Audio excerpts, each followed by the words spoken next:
Okay, Joel, so we're back. Another week of Game and Talk. Believe it or not, we have no news. You don't say. Well, we got one thing we'll talk about, and our resident, I guess, guy that played this game, which would be Tristan, Yeah, isn't we were. here because he's probably beating the Order 1886 for the, I don't know, 19th, 20th time. Well, you got to do it to get your money's worth.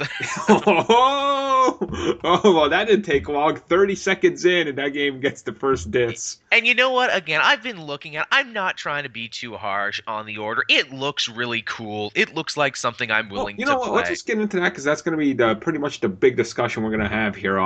So obviously the Order 1886, it's pretty much a 6 hours game.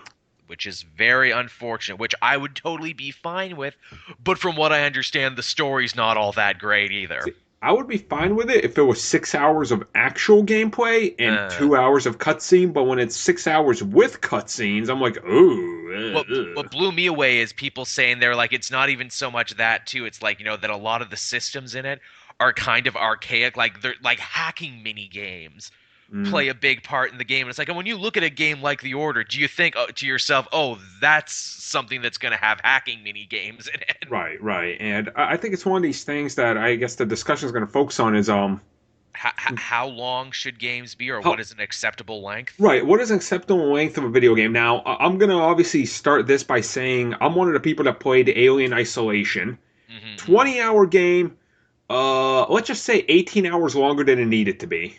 You also stopped from what you were telling me playing Dragon Age Inquisition because that was Right. too long Yeah, and too Dragon Age much. Inquisition was taking too much of my time and it's way too big. And it's like, it's getting to this point where a lot of people are saying, well, what are you exactly paying for? Because, do you judge a game by how much you get out of it? Because, I mean, I wouldn't trade the experience of playing The Last of Us for $60 for having that game be 100 hours longer because the experience would be gone then. That's really the thing about this, and it's funny we should talk about this because Jim Sterling did a whole bit on this on his whole show today. And honestly, I think what it comes down to is depends on the game. Like one of the games I really love, what's a real underrated gem, Spec Ops: The Line. That's about 6 hours long. You know what? I'm gonna just fucking start inserting Spec Ops: The Line into every thumbnail we do because you mention it every podcast. I swear to God, they're paying you to bring that Yeah, franchise back. I honestly don't try to, but it's just where my mind goes. And for people who played Spec Ops: The Line, that was only about 6 hours, give or take. But the actual story and the experience, like you said, I wouldn't trade that You for know, if it was 100 times you know what I longer. think is really like one of the big parts that the people are hating on the order, and I think it speaks to how this generation has been. This is pretty much like one of the big first exclusives Yes, yes, to it this is. generation, right? That played a gigantic And part. This was how they sold next gen. It's a whole Watch Dogs thing where they're like, yeah, this is oh the next God. generation of gaming. We didn't work out all the bugs yet. Right, and you look at how it's coming out. It's like, yeah, okay, the game ships and doesn't have a great day one patch or any of that. But then the game ships and it's like, oh, so the next generation is here finally with my 5 hours for $60 and Yeah, hmm, see, I'm glad you mentioned the $60 thing, and yeah. I think that that's the big deal. I would happily play something like The Order if it was still 6 hours, if it was around $40. I think That, that's the big things. you know Games what? are only getting more expensive, and obviously it's just regular consumer stuff That to is demand more time for your money. my main thing is I'm looking at the order 1886 and I'm like, okay, $60 and I'm willing to pay 40. Like you said, if this came out at $40, they would have my money on day one. But the problem is $60, no new game plus, no multiplayer. It's one and done. I'm like, oh, And that's the ugh. greatest hurdle that this generation is going to have to is going to have to eventually face, and that is that some games are going to have to come down. Not every gaming experience is worth 60 upwards of $80. And I think if more game companies were honest, like remember Odyssey to the West or whichever one that one Oh, was. oh, God damn it. Enslaved? Enslaved Yeah, I Odyssey to fucking the. love Enslaved. See, that one was great. Yet again, little on the short side, but if they had put that out for $40, I think more people would play it, and See, especially Enslaved was a game that I'm like, post-apocalyptic, great characters, great art. based on a good But story. $60. The moment that game dropped down to, I think it was a couple months, it dropped down to 25. I bought it and I saw like that actually made it up in NPD sales like the month it dropped to like $30. So And the sad thing too is that gamers, because we have to pay what we do, we kind of compete for our love of certain things. Where it's like, should I buy this? Yeah, but Bloodborne comes out next month though, and yeah, that's going to be yeah. a lot. So maybe I should wait. So that means that some games that people are interested in, people are following, and they don't get because they want to get the next big one, and it's murder for new IPs. Right. Because Well, it's like, do I take a chance on this new IP, or do I get this series that's done well pretty see that good by me that's what so far? happened with me because I had Order 1886 pre-ordered. And then I started hearing all these mumblings, and I'm like, and I got worried, and I'm like, you know what? I'm just gonna take my $60 and put it into Evolve, Yeah. and that ended up paying off because I probably put in another like I don't know like 30 hours since last time we talked about Evolve. So I mean, I've probably gotten over 100 hours into that game, so my money's definitely been well placed in that game. So And the saddest thing too is that whenever like big companies and big publishers talk about, well, maybe we should drop the prices or maybe we should get a new price structure going for different types of games, it's usually always followed up by, well, games should be cheaper, but not ours though. Ours is totally worth the $60 you're going to pay for it right, though. right, yeah, it's like oh totally, yeah. And I like to my mind is stuck in like it's still stuck in like 5-6 years ago when games were $60. Games aren't $60 anymore. Yeah, no, and I mean, look at it like when the last generation I guess started like what so we're looking at 05, 06, Hmm. $60 game bought you the full complete game, right? Yep. At around 08, really in 09, we got the takeoff of oh here's DLC, and then like 2010 was oh here's the season pass and the pre-order Yeah. bonuses, and ever since then every game they announce it's like oh well here's this but wait a fucking minute, let's backscale here because we removed parts of the game for DLC and day one and Yeah. partitioned to stores. I'm like ah. They're totally on the disc though. Yeah, totally on the oh fucking Capcom, man. On disc DLC. Yeah, Capcom will be paying for that for a long time. Yeah, they will. So I mean, neither one of us has played the Order. I'm waiting to play it. Tristan played it, but he's not here to talk about it. He's probably playing Pokemon because he picked that up. Pokemon gotta. Hey, there's a game with good length and good value for the money, and you can just rush right through it if you want and beat the Elite Four, or you can literally try and catch them all. Yeah, and it's one of those things where you could trade Pokemon with your friends. You got the online. You got serious players that play it. You can So level up and make sure you're the proper level, or you can just kind of go with the flow. exactly. I mean, I think it's one of these things where do you think value in gaming really goes today? Because I'm at the point where the new Mortal Kombat is coming out, right? And Yes, I'm a it is. huge fucking Mortal Kombat fan, like diehard. But I'm not buying that game on day one, and I'm buying it because I'm gonna speak with my wallet, like I've been doing with a few games recently, because they announced it's like, oh, pre-order to get Goro. I'm like, yeah, okay, well it's Goro, right? I'm a pre-order for Goro. Everybody loves Goro and Right, his four I want to beat arms. the shit out of people with four hands. But Damn right. then they're like, well, there's going to be day one feudal Japan pack. And I'm like, oh, it's not included. And then they're like, oh, but if you pre order at all these different places, you get different skins for Sub Zero and Scorpion. I'm like, I get the fuck out. And we swear there won't be a complete collection coming down the line Right. later on. So We swear. I'm gonna go next time I'm at my local GameStop. I'm pre-ordering I'm gonna cancel that pre-order for Mortal Kombat because I'm not giving them my fucking money. Like it doesn't deserve it. Like I'm getting sick of that shit. Again, you say, where's it going? Something has got to give, is what it is. Either they got to come down in price, or they got to be damn sure that's like, if they're going to charge you that money, it's going to be worth it. Yeah, Is the it's thing. Something has definitely got to give because, again, too, like the Order, I'm sure does a lot of things right. And like, here's the thing too, where it's like, Skyrim, there's a ton of stuff in Skyrim, and you know how Skyrim is going to play, and it's going to be worth the 60 to $80 you play on it.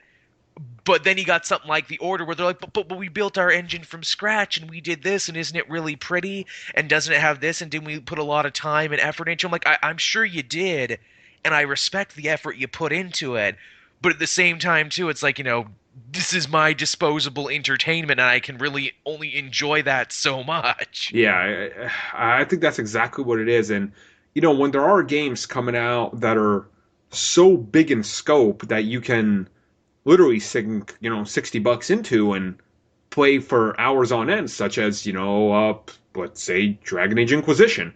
Or Yep. hell, I can now turn on probably Oblivion still, which I've Oh put yeah. in well over 1,000 Oh hours yeah. since that Those game's games been are out. still good. And I will still find new shit in that game that I never been Oh through. yeah. Hell, So, Shadows of Mordor, same too, is endlessly oh yeah. replayable. And I know we harp on this all the time, where it's like, why did New Game Plus get killed? Whose idea was it that in this next generation we can't have New Game Plus? Because so many games you could justify replaying and Yeah. enjoying again if only they had New Game Plus. And that's one of the things, I liked about The Last of Us because you level up, obviously, Joel throughout the game and stuff. And once you beat him, once the credits roll, you have New Game Plus with every weapon you leveled up and all your stats. You can go through it again, you can like speed run it, and you Yep. have access to certain weapons to, scenarios you wouldn't have before. So it makes them Yep. easier. You can plan your strategies different. It's like, why was that removed from games? I really don't get it. Like, I don't know why that's such a relic. I mean, like again, I don't know much about game design or game make. Is it that much harder to do? I don't think it would be. I It mean, doesn't seem like it would be. it doesn't seem like it breaks the game. It's like, oh, you pick up the shotgun at the second level. Fine. You have your maxed out shotgun from last playthrough. I don't see the problem with that. You But can just wreck and reap all over the place. yeah, I don't know. For apparently increasing the value of your game is really hard to code. Is I don't know. is it like, are people rushing that much harder to get their games out to market now so they don't have time to put finishing Well, touches like that? Joel, I'm glad you say that. Because earlier today, I decided, you know what? I'm gonna go see how Halo Master Chief Collection is. Oh. It's been out 104 days now, right? Hmm. So, 4 months, I don't know, some like 16 patches later, 8 of which are major patches over a gig each. Let me tell you, the game is still fucking broken. Is it? Oh, that's I sad. still could not connect to a fucking lobby to get into multiplayer. So, thanks for shipping a game that was in like, I don't know, pre-alpha stage. That's pretty sweet. $60. Luckily, I Ouch. only paid 40 because it was on sale at Best Buy. Oh, there you So, go. and I mean, don't get me wrong, the single player for every game still works flawlessly. That's good. But you're buying Halo for multiplayer. Yeah, I was gonna say the Halo multiplayer that I'm going to guess worked perfectly fine before. Oh, it worked on fucking Xbox, and the Halo multiplayer still works on PC for Halo 2. So what the hell went wrong? Like, what was so hard to just bring over? I don't get it. I don't know. I don't get it either. Seems like it should be easy, but I guess it's not. I guess all these things we think are easy are just really fucking hard.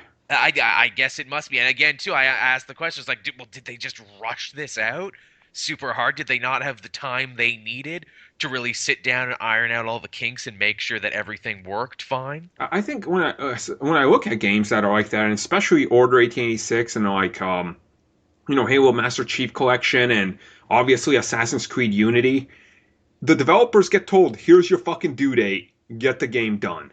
Or And if else. it's not done, they go, "Well, fuck it, 3 GB day one patch." Eh. And then 2 months later, like 6 more patches in, the game is still broken. They're like, "Yeah, but we got your money, so whatever."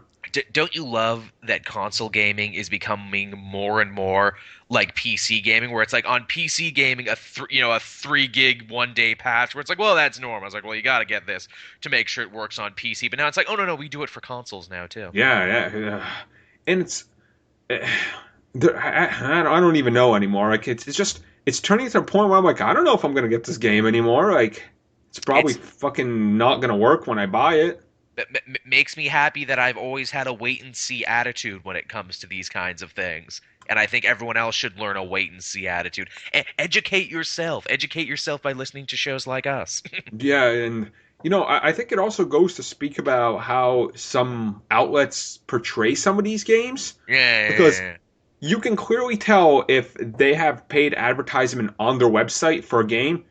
No bad press is going to come about that game if it's broken. Oh well, of course. And it's one of these things I'm like, well, you're not now telling the consumer what they want to know. Yeah. So if you're a big website like IGN and you have fucking Assassin's Creed Unity or Halo Master Chief advertisements everywhere, they give it like a 9.5, right? but nowhere did they mention game-breaking bugs, and they completely try to sweep that under the rug. So it's like, oh, so Now, to be fair, that goes for, all websites and everything. I'm sure I've told you the Spill.com story oh yeah, a million times where it's like, they got big, like, banner ads for, like, Jonah Hex and I think Grown Ups for their site. And then, when they gave honest reviews of it, where it's like, hey, these movies are kind of not good.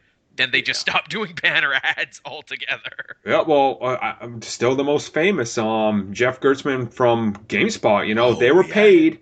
Kane and They were Lynch. yeah, they were paid for Kane and Lynch to put advertisements all over the place, and he was set to review it. He gave it like an awful score because the first game was pretty fucking awful, It was pretty fucking. They're both pretty and fucking awful in different ways, but yeah. yeah, and he got fired the next day. And they're like, oh, it's totally not related to his score. It's like, yeah, it is. Shut the fuck up. It's related to his score. Come on, guys. Come on. So, It's a damned if you do, damned if you don't style situation. so with that in mind, Joe, who do you trust on game opinions anymore?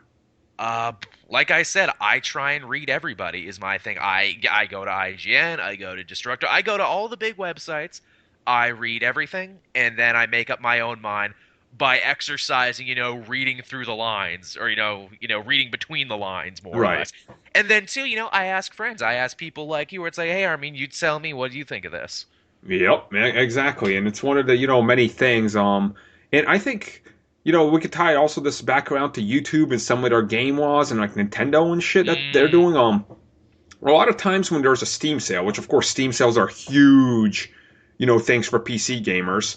mm-hmm. When, you go to a Steam sale and you go and look at the game, and they'll have related popular videos recently from that game. And Oh, usually you can click it and you can watch someone do their review or a recent video, and like, you can go look at how the game is played by an honest person that's not shilling out for it. Like no, 9 out of 10 times, it's an honest person just telling you what they think about the well, game.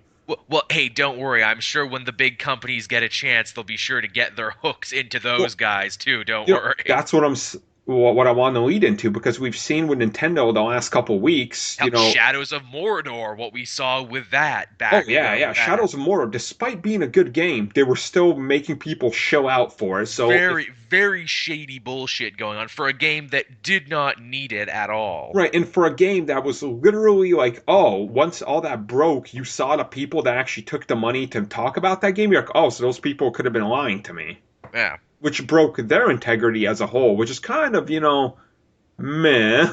Well, here's the thing, it's like whenever people, complain about corruption and stuff like that, it's like, look, journalism by its very definition is a little corrupt if you want to keep working and doing what you're doing. But I don't blame the person doing it. I blame the companies for the shadiness, for the being like, no, you gotta do it our way. Right.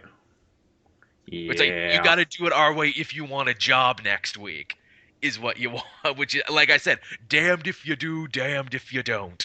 Yep.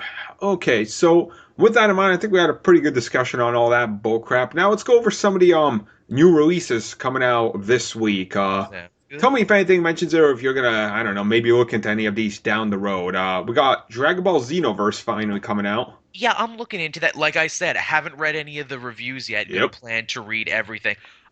Honestly, this sounds like it might be a good rental overall. I No, mean, I think most we'll of. have Sean on the show because I think he's getting it. Oh, nice, nice. I was gonna say most anime fighters don't have very long shelf lives for the most part. I You think know, most fighters don't have real long shelf life, especially well, if you're not competitive. So, yeah, exactly. I was gonna say, for the competitive people who want to learn all the little eccentricities and everything, I'm gonna button mash my way through story mode. Maybe play a few games online, but shit, it's been a long time since I've had a Dragon Ball game.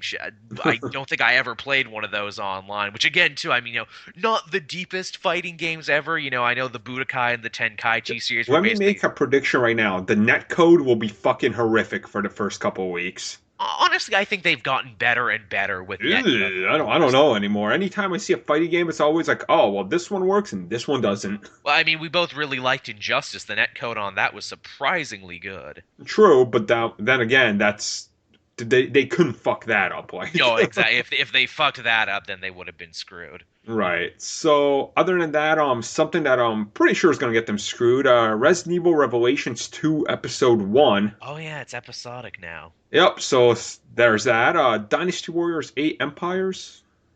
Uh, I, Another I, Dynasty Warriors. I still have regular Dynasty Warriors 8 Extreme Legends sitting around somewhere. Yep. I might just go and play that again.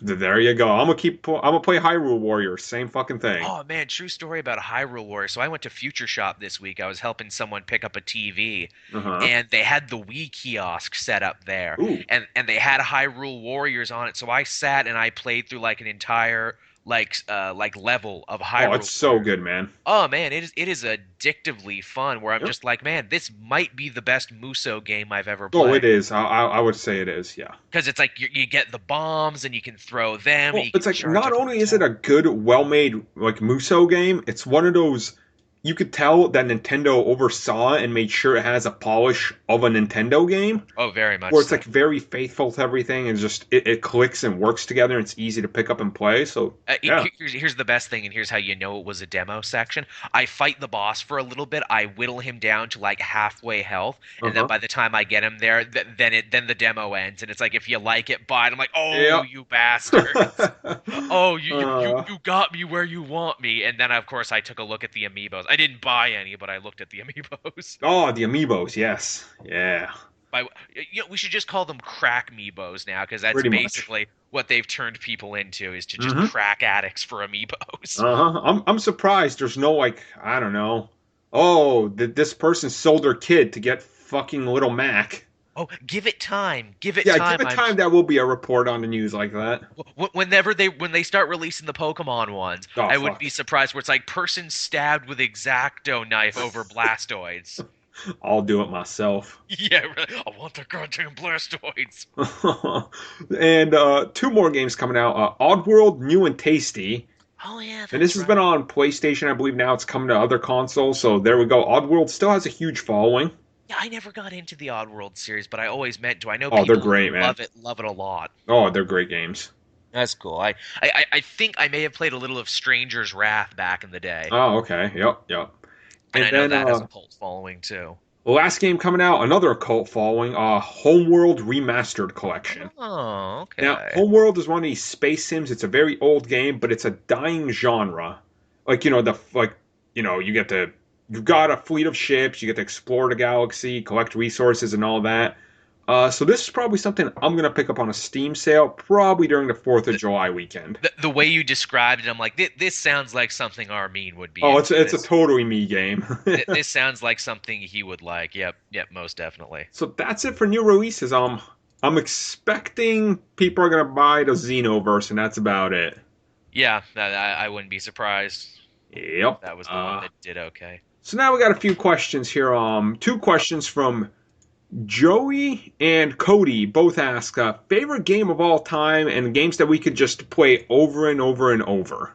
Ooh, man, that's a toughie. For me, the entire Splinter Cell series, obviously. Splinter Cell series is pretty great. The old Resident Evils, Yeah, those are good. and then Shadow of the Colossus. Yeah, That's pretty much my favorite games of all time, right there. So. I mean, if you were just to break it down to games that I've replayed a billion times, Grand Theft Auto series, I've played probably every one in that game series at least 5 or 6 times each. Yep. Played those multiple times. Chrono Cross, which I know people love Chrono Trigger more, but I was actually gifted a copy of Chrono Cross before I even knew that it was part of a bigger series. I played that one a ton of times. That was the first like JRPG Mm-hmm. I really got into. I still think that game has some of the best boss fights and some of the best music Oh, nice. of any RPG ever. That one was just a damn good time. I mean, well, I guess the Bethesda stuff too. I mean, Elder Scrolls, all Oh, those yeah, different of course. I mean, you can just sink so much goddamn time into those over. I feel like I should say something older and something more retro. Well, that Chrono Cross was PS1, so there you go. Yeah, and I guess one like the ultimate game I can always go back to and play, and which I do, would probably be World of Warcraft. Yeah. Because I mean, the game is constantly evolving. Like there's patches, content updates, the world's changing, You new people in there to play with. I mean, so it's. I guess that's one of the games I always go back to anyway, since. can't mess with quality. Speaking of MMORPGs, G. Willow Wilson, the woman who writes Miss Marvel, she was talking about playing Elder Scrolls Online on Twitter, and I thought it would be clever. I asked her a question where it's like, well, if Kamala Khan played that game, what class build would she go with? And she actually talked back to me. Nice. And she's like, well, she'd probably rock a Templar healer. I know that's what I have right now for the good, for all the good skill points and everything like that. I'm like, hee, the writer talked to me. Yay, Joel. Yeah, I know.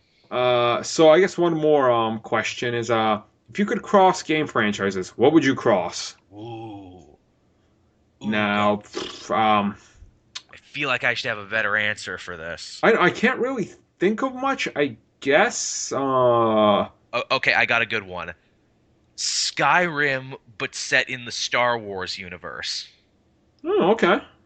Where you can go anywhere, you can do your different skills and everything, but So what everything's you're nice saying now. is Knights of the Old Republic to come back. Yeah, more or less. Yeah, that's basically what it is, isn't it? That's Although I guess that would be that. No, that would be Star Wars crossed with Mass Effect or Dragon Age, because those are all just evolutions on the True, system true. started in that. Yep. Uh, Oh, Punisher meets Grand Theft Auto is what I want, where you're actually playing the guy taking down the criminals, and instead hmm of getting stars, you get skulls, which means all the different hit squads come after you. Okay. I guess one of my things would be like imagine it's kind of going to be a bunch of games that rip off one thing, but then when you say it, it kind of makes sense. So it kind of like the procedurally generated space world of like No Man's Sky and those type of Nice, 4X nice. space sims, right? With the gameplay of Mass Effect, I like it. but set in an actual Battlestar Galactica universe. Now, of course, the Oh, whole show is based around they leave their home world because of Cylons kill it, and they have to find Earth. Now, every time Earth would be generated differently, oh, so you have to cool. gather up resources, pick up crew members, try to survive attacks, and you could find them on your first, you could find Earth if you're good enough on like one space jump, right? If you Hmm. plot your coordinates accordingly and you can do shit. But it could take you like 100 tries. You could get a game over because they fucking, Huh. extinguish you. But if you want these games, you just keep on going. It's infinite worlds, and as long as you keep playing, it'll just keep going. So, Sounds very true to the show yeah, from what you're pretty telling. much, yeah, just like the show, you got to keep going and try to survive. So, Oh, I got a good one too. I want the RPG story-driven, conversation-driven stuff from Mass Effect, uh-huh. but I want it in a crime video game, is what I want. So, LA Noir? But no, not even LA Noir. Like, I want to actually be a gangster. Like, instead of being Oh, okay. Captain Shepard, I'm like Boss Shepard. And instead of like recruiting different people for my space mission, I'm recruiting like different crime lieutenants where it's like, I get a crazy good assassin, I get like a chop shop guy, I get like, Michelle Rodriguez because she's in everything. I get like some Russian trick shooter who's like my Varric meets Ah, Garrus. yes, Dolph Lundgren. Yes, you get Dolph Lundgren to join you, and you fight the other gangs. Where it's like, how in Mass Effect you had like all the different mercenary companies. Yeah, yeah. Well, instead of mercenary companies, now they're just street gangs. Where you've got like the hmm Yakuza and like MS-13 and all these other guys, and you need to fight them to be like the number one guy. I don't know who the Reaper stand-in would be. Yeah. In this, the cops maybe, I don't know. Maybe. Oh no, man, the cops is coming. The popo is coming. Hide your shit. I just shit, they gonna get you. No, so it's one of those things. Also, there's obviously a ton of combos and possibilities. So I don't know. I guess you guys in the comments, let us know what franchises you'd like to cross. And with that in mind, Joel, let's quickly end this with what have you been playing lately? Again, still mainlining my way through Dragon Age. Still in Act 2 right now. Just did Varric's big loyalty mission involving his brother, which I actually think is one of the cleverer moments in the game because you remember, oh yeah, shit, he's telling this story. Yeah. Oh yeah. So it pans out to where it's like you take on a whole platoon of guards just as Varric. And it's like, what the hell? And then I'm like, oh yeah, yeah, tell him the story. Yep. Yeah. I That's remember that. Again, a lot of blemishes on that game, lots of problems where it's like, hey, Bertrand Varick's brother's house is exactly the same as Mm-hmm. Fenrir's mansion, and whatever, and it's just like this. Only I went through the basement instead of going through the top floor, and it's Yeah. like, wow, this is shameless. Yeah, it's really bad. The production value on that game is really bad, and what sucks is you could tell they rushed it out in like a year because that was the release to like, Yeah. yeah, it really shows. Now I know we've had this conversation off mic, but I think we can have it here just to fill some more show. Obviously, one of the big like ongoing struggles of the Dragon Age universe and its mythology is the Templar versus Mage thing Uh-huh. that forever goes on. Where do you fall on this thing? Um, aren't mages still like pure just meh? Like, What's a isn't that how they're kind of portrayed? Like, Well, it's like, the thing that they always build up, and they built it up very hard in the first game, where it's like, mages essentially live in bondage. They're never allowed to go exactly. anywhere. That they are an oppressed group. That they're the X-Men, basically. They're treated like shit just because they were born Yeah. different. And obviously you think where it's like, well, obviously, well, they're the good guys in this equation. But the Templars are like, well, no, no, no, but they're really dangerous, though, is the thing. And like, if just one goes bad, it could like spell death for everyone, so we're actually doing an important job, but they also give us drugs to make sure we're strong enough to fight them. And it's really weird. It's like, well, you're not making a great case for yourself. Templars is the thing. And it doesn't help that anyone who even sort of backs the Templars in your own party always ends up being the jerk of the group, where it's like, in Dragon Age 1, Alistair was the only one who gave you a pro Templar view. Right. And it's like, well, why should I listen to Alistair? He's a freaking clown. Yeah. Why am Yeah. I going to take him seriously on anything? Meanwhile, you've got all these other mage characters who are like, no, no, no, we're doing good. And then in Dragon Age 2, it's only Fenrir is the one who's saying, oh no, mages are evil and scum, and look what they did with me. I'm like, well, you're a rare instance, and you're also kind of a psychopath in your own right. So I don't know if I want to believe you. I'm kind of more and more back in mages, and like even more so for Dragon Age 2 because I played a warrior, which means your sister ends up being a mage. So it's like, well, obviously I'm going to stick with my family and back the mages. Right. Right. It's like I don't see a situation wherein the mages wouldn't be the good guys. Yeah, it's well, favoritism, I guess. Honestly, it's like they do the same thing in Mass Effect with like the Geth and the other ones, Oh where yeah, it's of course. where it's like well, who do you understand, or who do you agree with What more is it? here? The Geth and the Quarians? Yeah, the Yeah. Quarians, where it's like, who do you agree with more here? I'm like, well, you both have valid points, honestly. Yeah, exactly. Where I think with the whole Templar Mage thing, where it's like, well, it's a little bit easier than this. And I know apparently they do some interesting stuff in Inquisition, where it's like there's these renegade red Templars, and then it's like, oh, well, maybe the Grey Wardens aren't as good as you thought they were, Of course. and Rebel Mages and everything. So I'm like, okay, so they're making it a little bit more difficult to discern. But I know from just the first two games I've played, it's like, well, it's hard not to side with the mages every time. Yeah, yeah, totally. Yeah, so with that, I guess, I Oh don't yeah, know. I had two last things. I'm sure you didn't see because this is more in the Japanime sphere. Boo! Boo, yeah, I know, but they actually came out with another like a commentary demo for the new Final Fantasy for like the good one, the big open world one. Oh, okay. Looks Oh, pretty right, right. The interesting. new 15 or whatever that's coming. Yeah, the one that was 13 verses, but Yeah, now it's if you 15. want the demo, you got to buy $100 fucking game to get it. It's going to be only limited to day one. That's pretty sweet.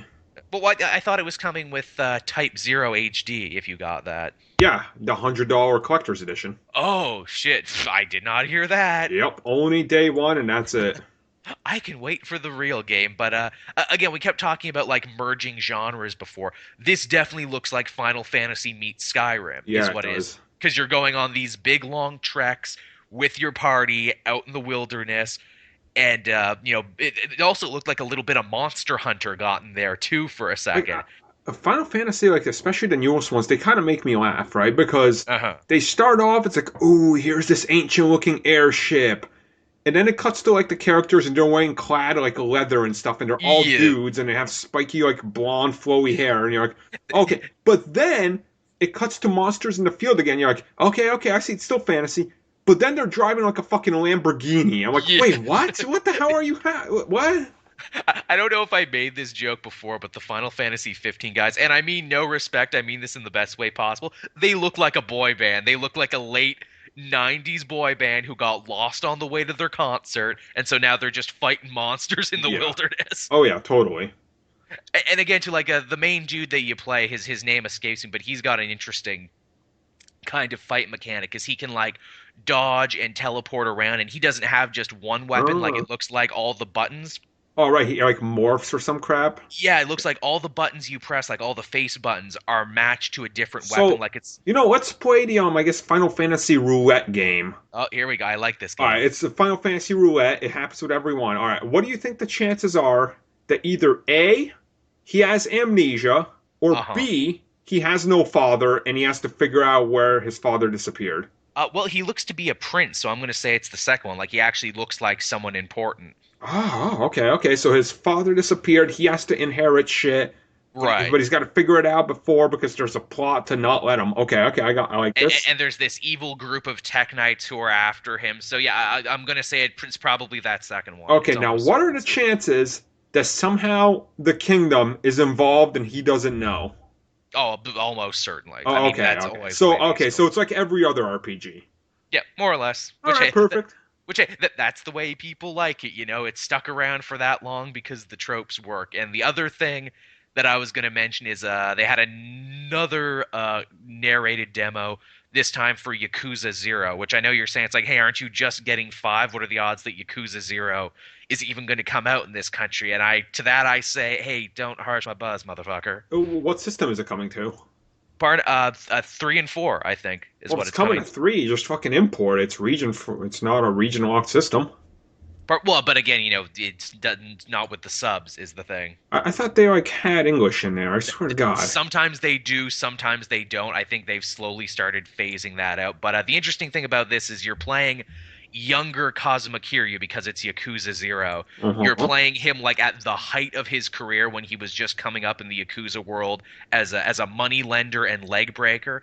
And there looks to be this really cool system where you actually beat people up, and the harder you beat them up in like the random battles, the more money they drop and the better money collector you become. Oh, okay. And I'm like, Huh. I like this system. And then obviously, because of course the campaign is split, the other guy you play, Majima, he looks to be like running this crazy '80s disco. So I think there might even be like some managerial stuff you can do with him just running the bar. Interesting enough, I guess. Yeah, to where it's Still like, not too much. I remember one of those games was free. Haven't tried it yet, but man, maybe at some point. well, it's like again, that's the thing about the Yakuza series. You're either in or you're out, and there's so much story to each one. Like they are not for the faint of heart. Like it's basically like a soap opera because it's written by a dude who like actually writes crime novels in Japan. Oh. That being said, the free one you got, every game comes with a reminisce mode, and the reminisce mode is basically like, look, here's the cliff notes of all the games you missed, more or less. Mm-hmm. Which Yeah. I'm like, you know what? It's a good thing these games have them, because if they don't, everyone would be lost. Yeah. That's how it is with these long running franchises. Heck, I'm a fan, and even I need to watch the reminisce mode because I'll forget who characters are. Yeah, but that happens. That's the nature of how it works because there's so much thrown at you. Like, Yeah, what's I dare to find people that still follow Resident Evil to tell me what the fuck is happening in that it's true. series. No Oh, one knows. Not even Capcom knows anymore. but Mortal Kombat 2 is the same thing. Where it's like, what is the story of Mortal Yeah. But Kombat? see, Go. luckily they rebooted it. Like with the last game, like the last Mortal Kombat was a reboot. Like it starts off in post Armageddon, then Raiden travels through time and Star Trek's that shit. But Hmm. then the ending of the game, something happens to Sub Zero. I guess spoilers because people are going to pick up the new one, which doesn't look like it's going to affect the new game at all. So, yep. Yeah, basically what it was, Raiden tried to fix everything, and he ended up breaking stuff even more than it was broken before. Fucking Raiden. Fucking Raiden, man. Goddamn Thunder God. Yep. So, with that in mind, anything else you want to say before we end the show? No, this is pretty much it. We had a jam-packed show filled with conversation. The conversation. All right, guys. Great Let us know what you've been conversation. playing. What do you think about, I don't know, game length and anything else we talked about? And we'll catch you next week. Yes, talk about length in the comments section. Talk all about it. Mm-hmm. Lengthier. Length and girth. Hey guys, Joel here reminding you that this video was made possible thanks to our many great patrons. If you want to become a patron and get exclusive comic book cast content, then click the Patreon link below and see how you can help us bring you the content you've come to love. Every little bit helps, and thanks for listening.